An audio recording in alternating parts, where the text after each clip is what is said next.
तो आपने देखा कि किस तरह से फिलहाल एक नई अपडेट सामने आ रही है। चलिए अपडेट आपको बता देते हैं। दिल्ली पहुंच गए अमेरिकी राष्ट्रपति जो बाइडेन। देखिए G20 समिट से जुड़ी इस वक्त की बड़ी खबर, जो बाइडेन का इंतजार।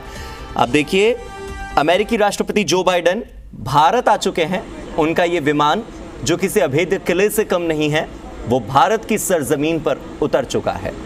अब चूंकि अमेरिकी राष्ट्रपति भारत की जमीन पर उतरे हैं तो निश्चित तौर पर भारत और अमेरिका के जो रिश्ते हैं वो नई ऊंचाइयों को छुएंगे। भारत की सरजमीं पर, हिंदुस्तान की सरजमीं पर अमेरिकी राष्ट्रपति जो बाइडेन का थोड़ी ही देर में स्वागत होगा। उनका ये विमान पालम एयरपोर्ट पर पहुंच चुका है। दिल्ली के पालम एयरपोर्ट पर अमेरिकी राष्ट्रपति जो बाइडेन का विमान उतरा है।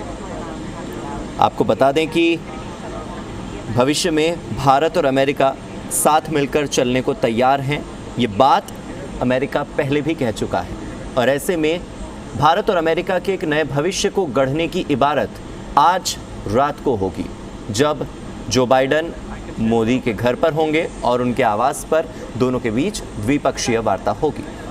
राष्ट्रपति जो बाइडेन के बीच में इसके अलावा 20 मई 2023 में ही जापान के हिरोशिमा में G7 के साइडलाइन और क्वाड के साइडलाइन में दोनों नेताओं के बीच मुलाकात हुई थी। और उस दौरान तो जब क्वाड की बैठक में अमेरिका के राष्ट्रपति ने यहां तक कह दिया कि मुझे तो आपका ऑटोग्राफ लेना चाहिए, क्योंकि इतनी बड़ी संख्या में जो अमेरिका में पीएम मोदी का कार्यक्रम होने वाला था उसके लिए लोगों के रिक्वेस्ट आ रहे थे जो बाइडेन के पास कि हमें भी सीट दीजिए उस कार्यक्रम में हिस्सा लेने के लिए। तो वो अंदाज भी हमने देखा था कि कैसे G7 की बैठक के दौरान जो बाइडेन उठकर प्रधानमंत्री नरेंद्र मोदी के पास जाते हैं, उनसे गले मिलते हैं। तो ये भारत और अमेरिका के रिश्तों की तस्वीर ही है, उनके मजबूत संबंधों की तस्वीर है। और इसके अलावा हमने ये भी देखा था कि 14 फरवरी 2023 को दोनों नेताओं के बीच फोन पर बातचीत हुई थी। इंडोनेशिया के बाली में G20 समिट के दौरान दोनों नेताओं के बीच बातचीत हुई थी।